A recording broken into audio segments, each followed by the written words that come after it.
This is a Reconstructionist radio production. Narration by Jordan Wilson.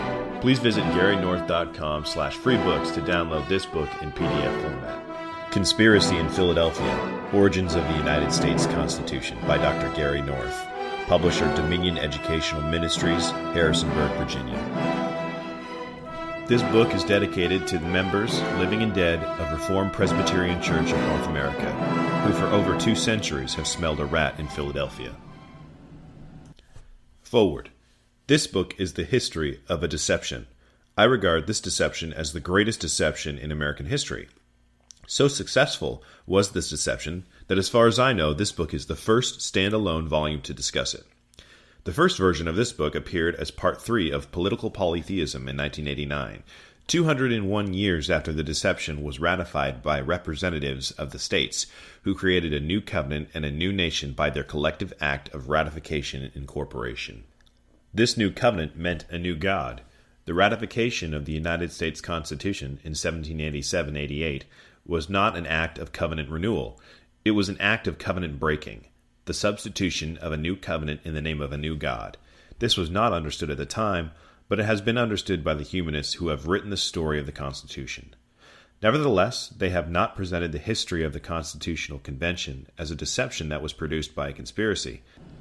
The spiritual heirs of the original victims of this deception remain unaware of the deception's origins. Most of the heirs go about their business as if nothing unique had happened, just as the original victims did after 1788. But a few of the heirs rail against the humanistic historians who have told the story of the new American nation, a grand experiment in which the God of the Bible was first formally and publicly abandoned by any Western nation. They have argued that there was no deception, that America is still a Christian nation, and that the Constitution in principle was and remains a Christian document, and it is only the nefarious work of the U.S. Supreme Court and the American Civil Liberties Union that has stripped the Constitution of its original Christian character. There is no greater deception than one which continues to deceive the victims over 2 centuries after the deed was done. Political conservatives call for a return to the, quote, original intent of the framers of the Constitution. If only, they say, we could just get back to the original intent, things would be good once again. America would be restored. Christian conservatives follow close behind, affirming this recommendation. Problem. Political conservatives are deceived theologically because they do not recognize the implications of the intellectual shift from the deistic Unitarian God of Sir Isaac Newton to the purposeless universe of Charles Darwin. They do not comprehend that the Darwinian God of man-controlled organic evolution has replaced Newton's God of the balanced machine. Process philosophy has replaced natural law theory. The conservatives' allies, the Christian conservatives, also do not see this. This book is my attempt to teach a Christian remnant the true and long-ignored story of how this nation was hijacked politically in 1788 by the spiritual heirs of the self-conscious spiritual disciples of Isaac Newton. Then, in 1789, a social revolution organized by the victors' spiritual cousins began in France. A matter of sovereignty. There are 4 biblical covenants in history: personal, ecclesiastical, familial, and civil. Every covenant has 5 points: sovereignty, authority, law, sanctions, and succession. I have put this structure in the form of 5 questions. Who is in charge here? To whom do I report? What are the rules? What do I get if I obey? Disobey? Does this outfit have a future? The supreme covenantal issue is the issue of sovereignty. Christianity teaches that the God of the Bible is sovereign. As both the creator and judge, he alone possesses original sovereignty. But beginning with Adam, he has delegated authority to man to rule in his name, Genesis 1:28-29. I have called this the Dominion Covenant. All sovereignty that is not possessed exclusively by God is delegated sovereignty. It is also plural sovereignty institutionally. There is no final earthly sovereignty. God, not man, is the final judge. But man, in his continuing rebellion against God, seeks to bring final sovereignty in history down to earth, toward some spokesman or institution with final unitary sovereignty. What is, in fact, a form of delegated authority under God becomes final sovereignty. In 1600 in England, this was called the divine right of kings. Beginning with Henry VIII, the king was the head of the national church, no earthly appeal beyond him, officially speaking. The king was the head of the state, no earthly appeal beyond him officially speaking. The king answered to no earthly sovereignty. This violation of the separation of church and state was inaugurated by a consummate Renaissance prince, theologian, adulterer, false accuser, husband of 6 wives, sacrilegious thief, glutton, and currency debaser. In the Civil War of 1642 to 1660, the Puritans in Parliament challenged the divine right of kings in both covenants, civil and ecclesiastical. Charles I was beheaded in 1649 by Parliament. The head of church and state lost his head. After the restoration of Charles II in 1660, there was a political stalemate between Parliament and the king, but there was no ecclesiastical stalemate. The king was restored as head of the church. About 2,000 Puritans were removed from their pulpits for refusing to sign the Act of Uniformity of 1662, which mandated the Book of Common Prayer. Similar laws, the Clarendon Codes, were passed 1660 through 1665. Opponents were dissenters. In 1688 through 89, another revolution occurred, the Glorious Revolution. James II, who came to the throne when his childless brother died in 1685, fled the nation in 1688 when another civil war loomed. Parliament replaced the missing king with his Dutch son-in-law, William of Orange, who was also the grandson of Charles I. King William III was a constitutional monarch. From that time on, England operated politically under the doctrine of the divine right of Parliament, a legal doctrine affirmed by the jurist William Blackstone in his book, Commentaries on the Laws of England. This book became the law book of the American colonists. But in 1775, the colonists were in revolt against Parliament, although officially in the name of a revolt against the king, as the Declaration of Independence affirmed. What is rarely discussed in the history of textbooks and even specialized monographs is the fact that the American Revolution was also a revolt against the king's ecclesiastical sovereignty, the continuation of a colonial revolt that had begun with the Pilgrims in 1620. The American Revolution was motivated by widespread opposition to the right of the Church of England to send a bishop to the colonies. Without a bishop to ordain pastors, the Church of England was hampered in its evangelism and church planting efforts. Every candidate for the ministry in the Church of England had to journey to England to be ordained by the Bishop of London. This was an expensive journey. From 1620, the Pilgrims of Plymouth, who were ecclesiastical separatists, had opposed the hierarchical authority of the Church of England. From 1629 to 1630, so had the newly arrived Puritans, although obliquely. Officially, they were not separatists. The Presbyterians of the middle colonies and the interior of the southern colonies also opposed the sending of a bishop. There was widespread belief in the early 1770s that the Church of England, under the king's headship, was planning to send a bishop. The story of colonial resistance to this prospect has been told in detail in Carl Bridenbaugh's Mitre and Scepter. It deserves retelling in every textbook on American history. There has been institutional opposition to the final ecclesiastical authority of the king ever since the English Civil War broke out in 1642.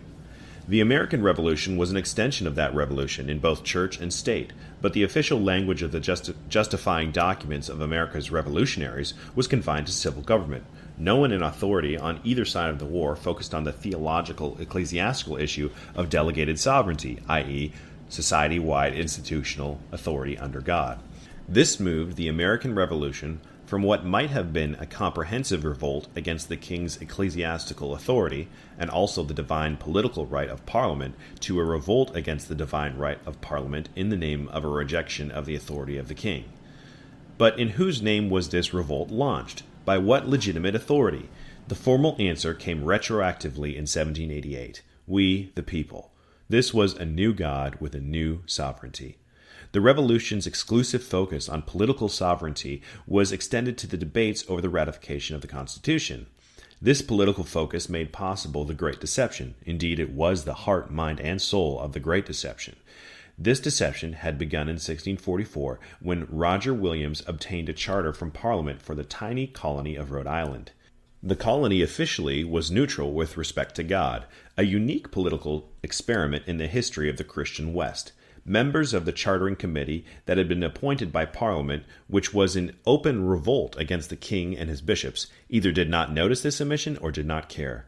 By the time William's attack on the idea of Christian commonwealth, the Bloudy tenet of persecution, was published in London, he was safely on board a ship back to New England. Parliament ordered his book burned. Too late.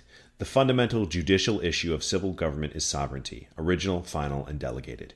Who or what is affirmed as being finally sovereign, which means originally sovereign? Who is the creator and the final judge? Secondarily, who is affirmed as representing this ultimate sovereign? To whom has political sovereignty been delegated? Who, in short, is the voice of civil authority in history? God holds civil leaders responsible for their actions. He also holds the people under these leaders responsible. This is taught in Leviticus 4. There is dual authority under God, representatives who represent God to men and men to God. The leader's authority comes from God, top down, and from those represented, bottom up. Sovereignty is claimed by every political entity. The question is this: how can those speaking in the name of the original sovereign prove that they possess delegated sovereignty, i.e., that they are the voice of political authority in history? This is the issue of legitimacy. The issue of sovereignty is inescapably the issue of legitimacy. Who possesses legitimate political authority? This raises the question of incorporation. What document or historical event identifies a particular entity as the voice of authority in politics? Legitimacy is earned. People choose to obey. No institution possesses sufficient power and sufficient wealth to impose its will on people who have decided to resist at all costs. This is why God holds the ruled responsible for acts of those to whom they have submitted. If they did not possess the power to resist, God would not hold them responsible. With power comes responsibility. What government possesses legitimacy? This is the supreme institutional question of government: church, state, and family. But the supreme covenantal question is this: what sovereign authority has incorporated a government? This is the question of society's God. Modern man believes that he can safely avoid identifying the God of the Bible as the incorporating agent. Modern man identifies, either explicitly or implicitly, other gods of incorporation: man, the people, the Volk, or the proletariat. Each of these gods has his day in the sun, but the sun eventually sets. Conclusion. The 13 colonies in 1775 had charters or constitutions. Only Rhode Island's charter allowed men of no Trinitarian confession to be elected to civil office, i.e., to serve as part of the voice of civil authority. Therefore, only Rhode Island refused to identify the God of the Bible as the sovereign incorporating agent of the colony. The Articles of Confederation, 1781, served as a halfway national covenant. They identified the great governor of the world as the sovereign incorporating agent. The United States Constitution, 1788, identifies we the people as a sovereign incorporating agent. This book is the story of this covenantal transition: new covenant, new God. No religious test is ever to be required of any officer or servant of the United States. The people may employ any wise or good citizen in the execution of the various duties of the government. In Italy, Spain, and Portugal, no Protestant can hold a public trust. In England, every Presbyterian and other person not of their established church is incapable of holding an office. No such impious deprivation of the rights of men can take place under the new federal Constitution. The Convention has the honor of proposing the first public act by which any nation has ever divested itself of a power, every exercise of which is a trespass on the majesty of heaven. No qualification in moneyed or landed property is required by the proposed plan, nor does it admit any preference from the preposterous distinctions of birth and rank. The office of the President, a Senator, and a Representative, and every other place of power or profit, are therefore open to the whole body of the people. Any wise, informed, and upright man, be his property what it may, can exercise the trusts and powers of the state, provided he possesses the moral, religious, and political virtues which are necessary to secure the confidence of his fellow citizens. Tench Cox, 1787. The Reconstructionist Radio Podcast Network brings to you a complete lineup of podcasts where you will hear practical and tactical theology. Our desire is not simply that you consume our shows, but that you also live out your faith in every area of life. We can talk all day long about these things, but if we fail to put them into practice, then we fail as ambassadors of Jesus Christ, our King. Subscribe now to your favorite Reconstructionist Radio Podcast Network shows, or you can subscribe to the Reconstructionist Radio Master Feed, where all of the content we produce, including the audiobooks and audio articles, will pop up as soon as they are available. And don't forget to visit reconstructionistradio.com to volunteer as a narrator or to partner with this ministry financially. May the Holy Spirit stir you into action for Christ and His kingdom.